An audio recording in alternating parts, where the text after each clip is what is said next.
Hi everybody, Adam here. So in today's video, I wanted to talk about a fact that I realized recently, which is that I've been lifting for about 14 years of my life, which is pretty incredible because very soon that means that I am going to be hitting a point at which I have been lifting for over half of my lifetime, consistently for a very long period of time. So today I wanted to talk about some of the lessons that I have learned in the process of training for 14 years consistently, especially those lessons that take a very long time to learn and can really only be learned over a long period of time and practice. So the first lesson that I would say is incredibly important is learning to focus on consistency over intensity. So when I first started out lifting, I really didn't know what I was doing, but I had this vague sense that I had to push myself very hard, I had to work out very hard in order to see results. And as a result, I was constantly pushing myself to my absolute limits with every single workout. I was doing super long workouts. I was doing a mix of every single thing that I could possibly do. And I was just, going pedal to the metal, just all out on every single thing that I did. This actually got to the point that it was detrimental to the rest of my life. It was super exhausting. It meant that my workouts were super long, and that just detracted from everything else as a result. At the same time, I really struggled to see very much of any results because my workout plan was not really structured. My diet was not structured in a way that would actually help me to achieve my goals. Ultimately, I was simply trying to do way too much, way too soon, and it showed. I really wasn't focused. I was just trying to do everything that came into my head, constantly switching training methods, constantly going all out, constantly exhausting myself, and compromising my long-term gains as a result. Over time, I eventually learned to focus on consistent, higher quality, shorter, less intense workouts, and just focusing on getting in as many of those as you can over a long period of time. And of course, my results started to balloon. I started to see huge gains, and I started to see a lot more consistent gains over time, simply because I learned to hold back, follow a smarter program, and focus on the methods that were actually going to get me the results that I wanted. Not surprisingly, a lot of this really happened when I went from being an amateur who is just lifting for fun because I like doing it for the first few years, into becoming a coach and a trainer and really learning the basics of good science, how you actually structure a program, how you train other people, and so on. And that then also feeds back into understanding how to train yourself and how to structure your own workout plans in order to get the best results. By focusing on higher quality, lower effort training, I saw that I had a much better quality of life elsewhere. I had a lot more time to do other stuff. I was not so focused or intense about just getting into the gym, wasting a ton of time in the gym, and so on. I had a lot more to be able to just do the rest of my life with. Another big lesson that I learned as a result of the past 14 years of training is simply learning to take breaks from your training. This was another big problem that I had in the beginning, and to be honest, I still have it a little bit because I always had this mindset that taking breaks was just detracting from my results. It was just time that could be better spent working out. And so, okay, I could take a week off and I could feel better and more relaxed, but if that's a week that I'm not training and that's a week that I'm not seeing results and not building up, then, what's the point? I might as well continue doing it because all that mattered to me were my results.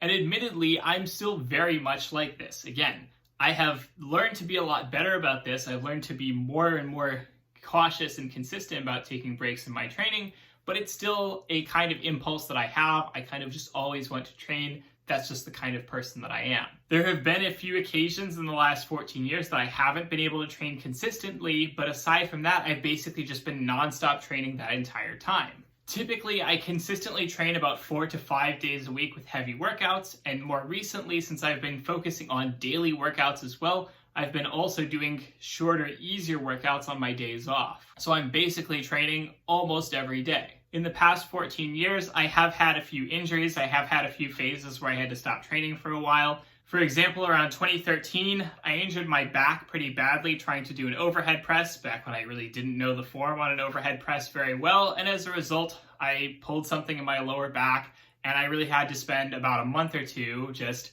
avoiding lower body training, avoiding unassisted or unstabilized training so that I could have that lower back heal up to the point where I could continue the kinds of activity that I was used to. Likewise, in 2015, I was working a physical labor job that was very tough on my knees, and as a result, my knees just got worse and worse and worse until I ended up quitting that job. I took an entire month off of training, And then I then focused on getting back into the gym, and that injury still really persisted for quite a long time afterwards. It really still impacted my squat for a few years. In 2016, I got incredibly sick, and I took like a month off for that. That was just a thing that happened. I was just so sick that I was like puking for 2 weeks, and I was like, okay, I might as well take a little bit more time off. And then it ended up turning into a whole month. And then after that, I just got back to training. And then, of course, in 2020, in December, I got COVID, and that really knocked me on my butt for a couple of weeks. And then after that, I had to very carefully ease back into training very slowly and consistently, starting off with very light cardio and then building into the higher intensity work that I'm used to. But aside from those major breaks, I've basically been training nonstop for the past 14 years. Yeah, it might be something where I made a big major move and I couldn't find a gym right away, and so maybe that threw me off for a week or two. But aside from that, I've basically been training nonstop. There really hasn't been any phase where I took any significant period of time off. However, the older that I've gotten, the more that I've come to appreciate the importance of recovery and the importance of holding yourself back and taking dedicated deload or rest phases in your training. I get more tweaks, I get more soreness, I get more weird muscle stuff where it's like, hey, my elbow hates me for a week or two. And that's a sign that, hey, I need to pull back and actually rest up to let that recover so that I can then go back to hitting it hard next time. Crucially, I've also gotten a lot busier as a person. I used to be, I started off when I was a teenager and I had all the free time in the world to lift weights as much as I wanted to.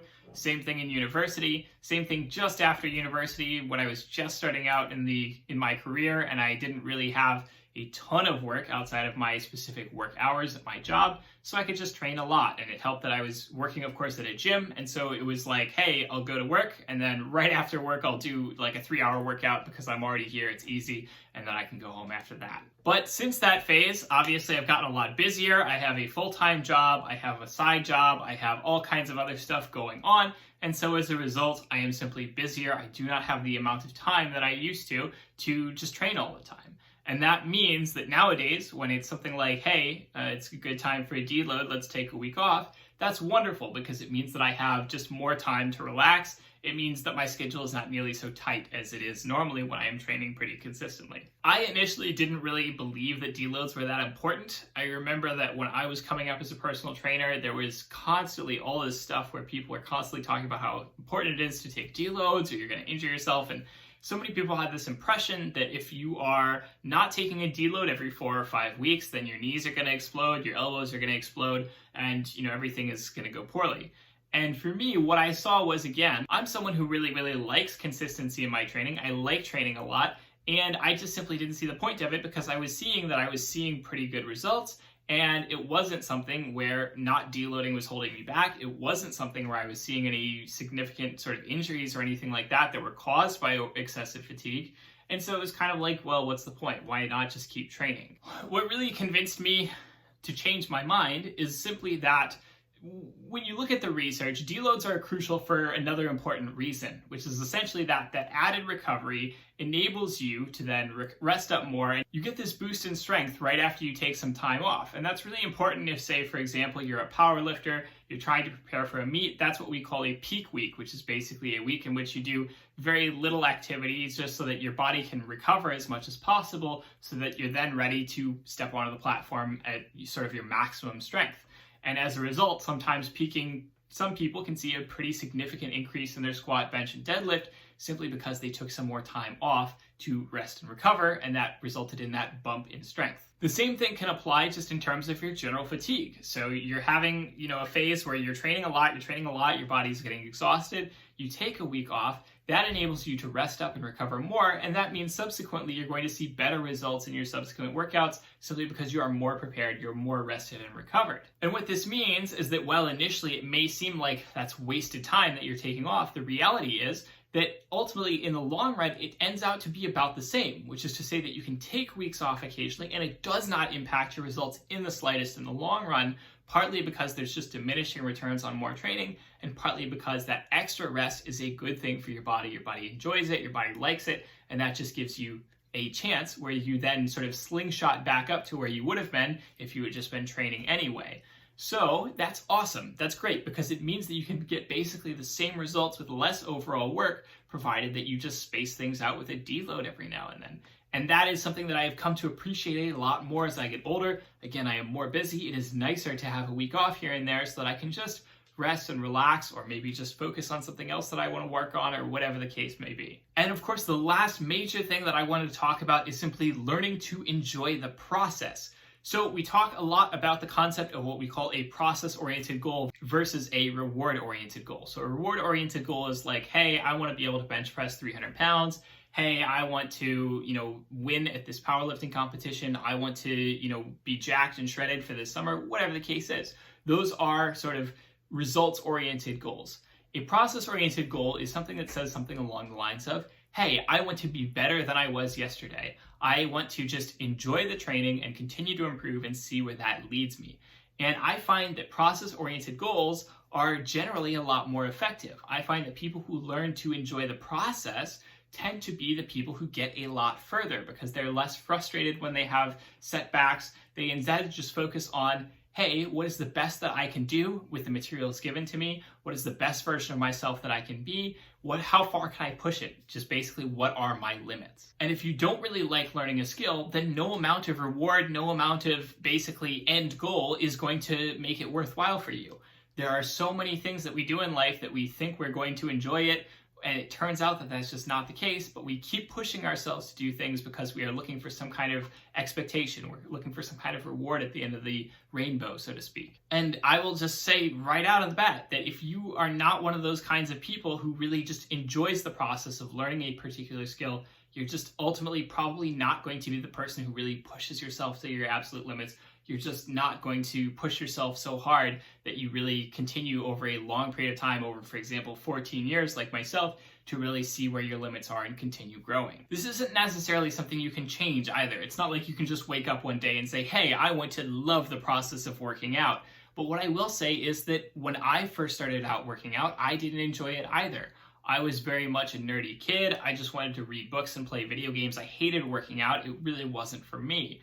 I had a huge shift in my life. I had a huge change in my mindset, and I discovered that I really liked lifting weights because before that, it had mostly just been cardio and sports and things like that. I realized that I really just enjoyed hitting the weight room and continuing to see little bits of incremental growth over time, getting a little bit stronger, building a little bit more muscle mass, and just improving where I could. To me, lifting in the weight room is as close as it gets to being sort of a character in a role-playing game. It is something where you grind out, you put in the effort, you put in the time, and over time you get better and better and better. And of course, as you get better, things slow down, you stop seeing results as quickly, you have to put in even more effort to continue seeing further results. And you're not going to want to put in more effort at the end of the day, as always, if you don't enjoy the process. I have gotten to a point over time where I simply genuinely love working out. I just love the process, and that is something that I think all people should aspire to. And it may not necessarily be with fitness for you in particular. It may not be that fitness is the skill that you are going to be passionate about, that you are going to enjoy the process for. That's just, it's not for everybody. But I recommend that you find ways to enjoy the process, to love the process, whether it's in fitness, whether it's in some other skill that you are trying to accomplish, whether it's in business, whatever the case is. Finding those things that you are passionate about, finding those things that you enjoy the process for is a really important and crucial skill that is going to help you identify what you are going to be good at in life and what you can succeed at. So I hope you liked this video today. As always, if you liked the video, don't forget to hit that like button, hit that subscribe button, hit that notification bell, share this video with other people, comment down below, tell me what you want to see in future videos. I will talk to you all next week. Have a good one.